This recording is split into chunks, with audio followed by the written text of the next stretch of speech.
This is Janet Kintz Early with JAK Consulting Services in Knoxville, Tennessee, and you are listening to the world's #1 pest control training podcast, the Pest Geek Podcast with Frank Hernandez.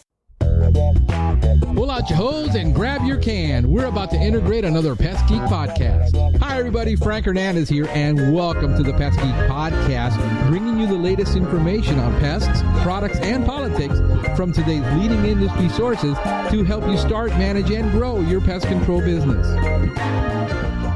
Hey, welcome back. Welcome back to another edition of the Pest Geek podcast.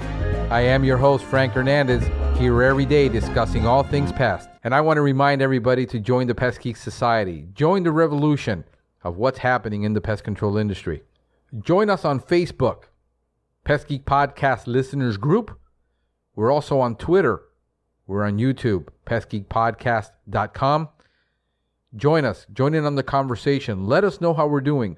Let us know what you need to be more successful. Contribute, engage. And now here's Jeff McGovern with today's topic. Why, thank you, Frank. As always, it's an honor to be on the Pest Geek podcast. Well, folks, this is Jeff McGovern, the Pest Coach. And today I just wanted to kick around equipment maintenance. And it's because, as I get out in the field and I'm moving around through the industry, I occasionally get to peer into the back of pest control trucks, and I get to see what technicians are toting out there and the kind of gear they're trying to work with. And a major issue that seems to come up is taking care of the equipment. Now, most of us in the pest control industry have outside interests. I mean, it's not like as a hobby, we go tracking down roaches, rats, mice, and such and killing them and hanging trophies on the wall. But a lot of us are shooters and we're fishermen. And if I take one of my firearms out to the range and have a full day, maybe in the hot sun or the freezing cold, and we get back and all we want to do is kick back and relax, you know what? The guns get cleaned. They get taken down, they get oiled up, and they get put up so that when we use them the next time, they worked perfectly and as we expect them to. I also like to fish a lot. And particularly when we're fishing in saltwater, you go out, you have a tough day on the water, you've beaten yourself to death, you've caught a few fish, so it doesn't matter, you had a really good time. And I'm a kayak angler, so I come back with my equipment just trashed. I mean, it is covered with blood and scales and sand and salt and grit and you name it. I've got my lures that I used in empty peanut butter jars because they can't go back in the tackle box until they're cleaned. But you know what? No matter how hot, no matter how uncomfortable we are, when we get done with that day on the water, every single bit of that equipment has to be taken care of. Because if it's not, the next time we go out, frankly, all we got's trash, junk. We've destroyed hundreds of dollars worth of equipment. And yet, why don't we take care of the equipment that pays for that stuff from the get-go? Now, I recently posted a picture of a sprayer, happened to be an aerofog sprayer, on one of the Facebook pages. And I showed the inside of it. And you know what? It was immaculate. But you know what else? That wasn't a brand new sprayer. That's a well-used piece of equipment that's cared for. When the technician comes in from work, the sprayer is drained, put into another receptacle if there's material left. The tank is rinsed, it's shaken up, it's sprayed out. The tip is popped off and most of the time put into a separate container of clear water and shaken around to knock off any grit or anything inside of there, any residual material. It's then taken out and put aside to dry. But that maintenance process takes a few minutes each day with a sprayer. And yet so many times we leave stuff in the sprayer overnight. And worse yet, we leave stuff in the hose. And if you've ever taken the hose off of any type of these pump-up sprayers, B&G, Aerofog, and Cestex, what have you, you take a brush or a swab and stick it up into that hose when you pop the gun off, and you'll come up with black, slimy goo. And all of that material represents an opportunity for you to make a grievous mistake with your client. You may be putting something into that unit that doesn't like the gunk that's in there. Maybe it reacts in a strange way. Maybe it stains your customer's property or their possessions. Not a good way to go. And it's so easy to take care of this equipment if you just maintain it daily. And sprayers, if you're working up north, you know what? You make the mistake of leaving one of those in the truck in the wintertime and you come back in the morning. Maybe you've left it in the back. Maybe you've left it in the front. Why you left it there in the first place, I don't know. But when you get up to go to work the next day and pull it out, the wand is split because it froze. And as the moisture inside of there froze, it expanded and it shredded that metal with no problem. You can't do that to yourself. You have to take care of this stuff just like it was your hunting or fishing tackle.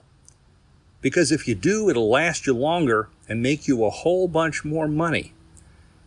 You know, when I first started in the industry, I remember the gentleman doing some of the training, he produced some sprayers for us. And of course, these were the old crappy sprayers. And we were trying to figure out a way to get all the gunk out of them. The way we got the gunk out of them was we dumped in some Coca-Cola, let it sit overnight, dissolved every bit of gunk in that sprayer, and then you have to wonder why we drink so much soda. But that's something else entirely. But it certainly cleaned up the sprayer, and all the brass equipment we had, we put into a pan of Coca-Cola. It took it all the way down to shiny brass. So just saying, they should never get that way in the first place. And if you're passing on equipment, no matter how old or used it is, to another technician in your office or your company, for God's sakes, give them the equipment clean and prepared for use. Do not give anybody an old piece of crap. I mean, imagine if you were a police officer or a soldier. Your department, and certainly our fine Department of Defense here in the United States, we're not going to put crap in somebody's hands to go enforce laws or fight wars with because it'll get people killed.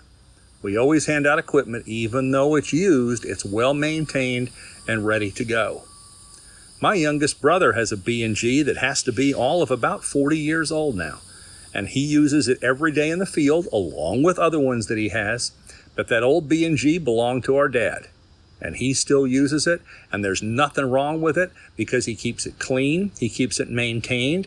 And yeah, he's replaced gaskets over the years. And yeah, he's replaced parts over the years. But that's expected. Things wear. But he knows enough about his own equipment to know when things don't feel right and when they wear a little bit. That's the kind of familiarity you've got to have with your equipment. Same thing goes for truck-mounted sprayers. If you can run them clean, run them clean. If you've got a backpack, you need to take care of it the same way. Don't leave stuff sitting in it, and don't leave those filters uncleaned. Take care of your equipment. Let's say it's something as simple as a hand duster. Just a hand duster left with dust inside of it is going to cake up and get trashed over time. Keep it clean and keep that rubber bellows clean. Wipe it down occasionally with a cleaner that won't hurt the rubber. Let's say you have a Technicide duster. That's a beautiful piece of equipment, and you know, it's also an expensive piece of equipment. But it's a piece of equipment that can make you an awful lot of dollars in the field if you take care of it. So many times I've opened up the case that holds that beautiful Technicide duster in the field, and it's all full of crap. There's dust all over the place. There's spillage on the inside. The duster itself has got crap all over it. The canisters are half full of I don't know what. That's just not the way that a professional takes care of themselves. And the crazy thing is, the equipment that I find in that condition sometimes is in a truck of somebody that has the most beautiful bass boat I've ever seen. They know how many hooks are in there. Everything is organized. Why don't they have their work truck the same way? Because if that work truck was well organized, they could afford to buy more equipment. And I'm sure in the first place, what paid for that boat, what paid for that tackle, was the effort made with that bug truck, the truck that makes us a living. So keep the equipment in good shape and maintain it. When something wears, replace it. Understand the wear pattern of the equipment that you use on a daily basis and take care of it. I mean, something as simple as PPE, which we're all supposed to have. Gosh, I've pulled masks out from behind truck seats. I don't think they've had new cartridges in the last 10 years. You've got to maintain this stuff because it's part of your professional image and it's part of the image that keeps you alive in the field so that you're healthy and you can continue to do this work for a long period of time. But if you allow your equipment to get trashed, you're going to work way too hard for no good reason, and it's going to cost you a lot of money. Take care of what takes care of you. The equipment that's in your truck is your responsibility. It is not the responsibility of your branch manager, service manager, owner, what have you. That which you use all day is your responsibility to maintain. If you don't know how to take care of it, ask the question. Of course, you can always go on YouTube, I guess, and see a video. But if you need help, just ask for it. Because one of the things you learn very early in pest control is you don't know everything and you never will. And the greatest strength that some of the greatest people in this industry have, they will freely say, I don't know, but I need to find out. Do you know someone that could help me find out? I'm surprised sometimes at the folks that come to me and ask the question about some piece of equipment or some technology or even a pest problem when I know in their own right they have as much gravitas in this industry as I do, but they're not afraid to ask for help, and neither am I, and you shouldn't be either. Take care of your equipment, ask for help when it's appropriate. And so with that, this is Jeff McGovern, the Pest Coach. And Frank, I'll turn it back to you. We hope you have enjoyed this edition of the Pest Geek Podcast. Have a pestacular day. Thank you for listening to the Pest Geek Podcast. If you have enjoyed the Pest Geek Podcast, please give us a rating, write a review, or subscribe to the channel. You can join the Pest Geek Society by visiting pestgeekpodcast.com. Thank you for listening. See you next time.